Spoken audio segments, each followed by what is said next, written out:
Hey booktube, my name is the Book Mage and welcome back to my channel. So quite a while ago, back in like 2019, I did a video where I tried to predict which books on my TBR I thought would be 5-star reads. Spoiler alert, I have not read all of them, but I thought it would be kind of fun to come back now because it's been over a year and just look at the ones that I've read, which ones I still haven't gotten to, and whether I was right, whether these were 5-star reads or, sadly, not 5-star reads. Okay, so the first book that I predicted would be a 5-star read for me is The Final Empire by Brandon Sanderson, the first in the Mistborn series. Have not read it yet, so it was, I think, the first Sanderson series that I collected, but I've since decided on a completely different reading order, and Mistborn is pretty far down the line. For now, I'm just gonna have to like clear this out of my predictions. I still think that out of all his series, I think The Way of Kings is gonna be the one that I anticipate would be my favourite out of all his writing, but that doesn't mean there can't be multiple 5-star series, so yeah, can't really comment on that one right now. Okay, book number 2 in my predictions was Nevernight. So if you have been on my channel before, you'll know that yes, I did give this book 5 out of 5 stars. So yeah, Nevernight by J. Kristoff. Adult fantasy, dark assassin story, very gory, very bloody, very tongue-in-cheek, has a very unique voice for the narrator, and these are all things which I thoroughly enjoyed in this book. Do I think this is a perfect book? No, but I do mainly do my ratings based on like taste and personal enjoyment, and for me this was 5 stars worth of enjoyment and I loved this book. And yeah, I really love this series. Despite my feelings being less warm for the finale, I still really love this book, and yeah, it's still probably one of my like all-time favourites because, I don't know, it was just fun and I just really like the vibe of this series. Okay, the next 2 books on my list, The Name of the Wind and The Vampire Lestat, 2 books which I still have not read.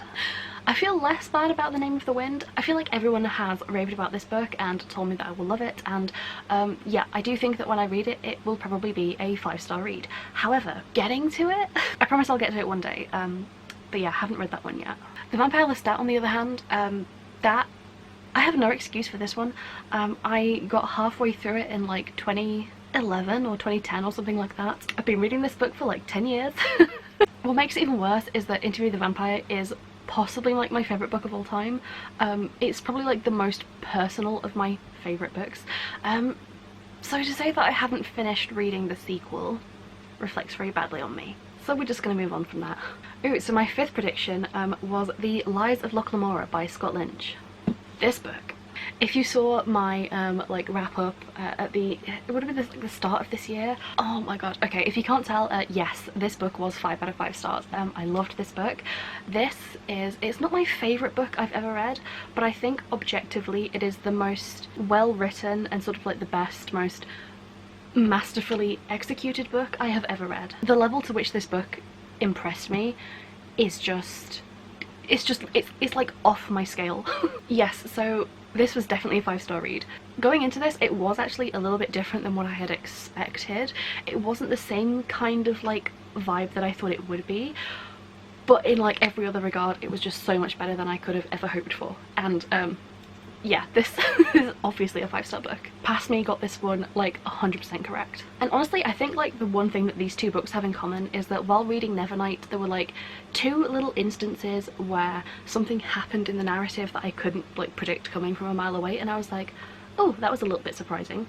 And then I feel like every single page in The Lies of Loch Lamora has that exact same thing. So I think honestly one of the things that will make me rate a book 5 stars, or be much more likely to, is that the book will take me by surprise and I won't be able to predict everything like a mile away. So many books I end up hating because I think that they're really predictable and really cliche and really tropey. I feel like when you consume a lot of media, you get really used to, I guess, picking up on like what part characters play in a narrative, and if you just look at things objectively, it's very easy to like see where the plot is going or like see which character is filling which role, and I'm pretty much never wrong. So I really like it when a book, I can't tell where it's going and it is surprising, and yeah, it just makes the experience so much better for me.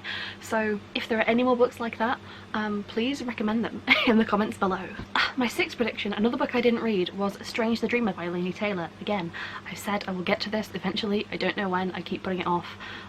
This one I'm less likely to think now, looking back, that it will be a 5-star read. I think my tastes have changed, but I still hold out hope that it might be still like a 4 or 5 star read for me. Hopefully.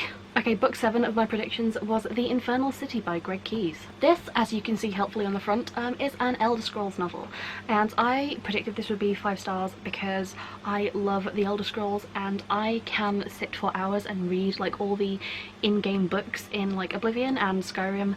I can just sit and read like the books that you find in game for hours. This is why my playthroughs are so long. I genuinely enjoy that, and so I thought this book is like an actual novel like set in that world, so I assumed I would love it just for that reason. And while I did like being back in this world, it just wasn't it for me. So yeah, I did not rate this 5 stars. I gave this, I think it was like a 3 stars, so I was kind of way off. Yeah, the things that I had thought I would like, I assumed it would have like a ragtag bunch of like misfits all coming together, all from different walks of life, and while there is a big varied cast of characters, they don't always interact and there isn't like one big group. And most of this is set in the realm of Oblivion, so which is just like this weird demonic realm that's it's just weird. So I didn't get to see as many of like the familiar environments that I am like more fond of. I still thought it was okay, and I did read the sequel, but yeah, not my favourite series ever. I would definitely read like any books published in the world of the Elder Scrolls just because, but yeah, definitely not 5 stars. Okay, so the next book that I thought would be 5 stars was The Gutter Prayer by Gareth Hanrahan, and oh, I feel so bad saying this, it was not a 5-star read, but I feel like it deserves 5 stars, but it just wasn't yet. This series, because I've read the sequel as well, this has become one of my favourite fantasy series just of all time.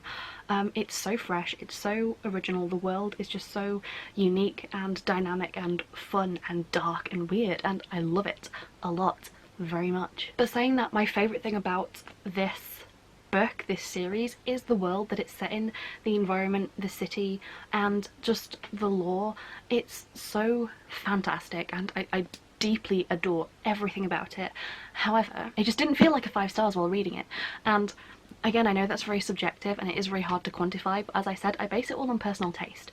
And I don't know, I think it was because this was amazing and entertaining, but I feel like there just wasn't any like emotional attachment. I'm not quite sure what it was. The characters are fantastic, but I'm not specifically obsessed with the characters, and I am invested in the story, but again, I feel like you could tell any story in this world and I would love it. So I think I gave this a very, very high 4 stars, but it did just kind of miss the mark for being a 5-star book. The ending I thought was slightly weak as well.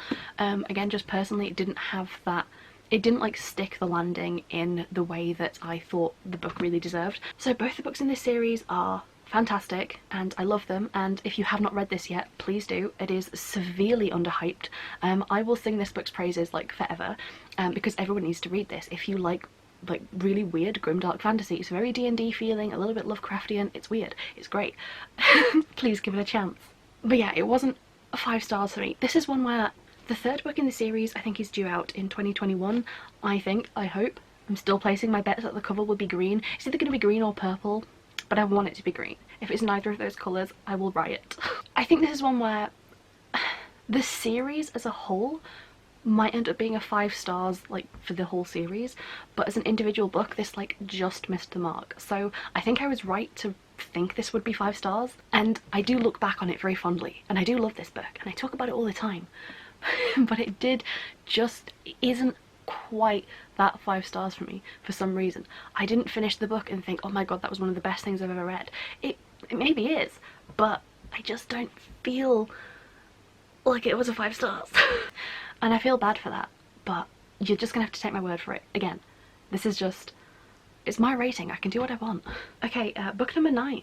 Kings of the Wild by Nicholas Eames. I love this book. I thought it was really, really good. I think I gave this a 4 stars though, so sadly did not make it into my 5-star category. I think the reason I thought it would be is because it's a bunch of like, you know, sad old washed up men, which as we all know is just very high up on the list of like my personal taste. So and yeah, and having said that, I did really love the characters. The characters like are the best thing about this book. The world itself is really, really fun. It's kind of like set in a world where mercenary bands and bands of adventurers are seen in the same way that we view like rock stars. Like they tour, they slay things, they're celebrities. Again, it wasn't quite enough to push it to 5 stars. I think I just like a lot of the plot was kind of predictable. I don't think that's a bad thing. I think this book did what it set out to do very, very well. Again, personal taste wise, it just didn't hit that 5-star mark for me. I don't know, I still think it's a fantastic book, but 5 stars for me, it is not. How many more do I have left? I think I only did 10, so is there just the one left? No, I did 11, great. So book number 10 was The Blade Itself by Joe Abercrombie, and once again, this is a fantastic book that I rated like a high 4 stars. Did I seriously give like none of these books 5 stars? It's so hard to explain why I didn't quite think this was a 5 stars. I have a feeling that as I get more invested in the characters and the series going on, one of the later books could potentially like fit like that 5-star category for me. This wasn't quite it. It was fantastic and I really did like the world building, and Glokta is like one of my favourite characters. He's fantastic and I loved his narrative. It's gonna sound mean when I say it, and I don't mean it in a mean way, but this book is nearly entirely set up for what I imagine the rest of the series will like continue to be. So there is a lot of, it's like setting up a chessboard. That's what it feels like. There are so many characters coming from like all these sort of different places, and they're all sort of like, all the plot lines are converging, and you're getting to a point like right towards the end of this book where it's like, so from here where we go, this is like where the story like really starts. I really did like this book, and it's one that I actually think about a lot. I think about the characters a lot and I think, oh god, I wonder what's happening to them. And I really want to continue it, and I will one day. Sadly, I didn't think it was quite 5 stars yet. I have really high hopes for basically every other Joe Abercrombie book that I have. Like this is an author who is definitely going to get at least one 5-star read from me at some point. I just know it, because there's a lot of books sat on my shelf by this author that I think maybe. So we'll see. And book 11, the last book on the list, was A Game of Thrones by George R.R. Martin. Haha. Yeah, haven't read it yet. I thought I would pick this up immediately after the finale so that I could like relive it. Yeah, sweet summer child that I was did not see how that season was going to go down, so I haven't picked it up yet. I will at some point. I know I will. I'll get to it when I get to it. But I don't know when that will be. So yeah, so of my 11 books that I predicted, 5 of them I did not read, but at least I read 6, which is more than half. But of those, 4 I didn't give 5 stars to, but to be fair, they were all very high on the list apart from The Infernal City, which and 2 of them I did give 5 stars to, so I think I do know my taste very well. I think with all of these books, the reasons that I thought that I would like them, it's like I can definitely tell what I like. And so with that said, I think I've sort of like cleared the board for my next round of predictions, so that will probably be in a future video, because I have a lot more books since then, and I don't know, I have some more thoughts. I think my tastes have changed, and so yeah, I'll be making another round of predictions at some point. Hopefully I'll read all of those ones. Yeah, but with that said, that's it. I don't have anything else to say. So hopefully you guys have enjoyed this video. Let me know if these feature on any of your guys' like 5-star lists, or maybe you completely hate one of these, in which case, why? I mean, like, tell me so that we can have a discussion maybe, but oh my god, why? So yeah, I hope you guys enjoyed this video. Thank you so much for watching. That has basically been it from me, but maybe I'll see you guys in one of my next videos. Bye!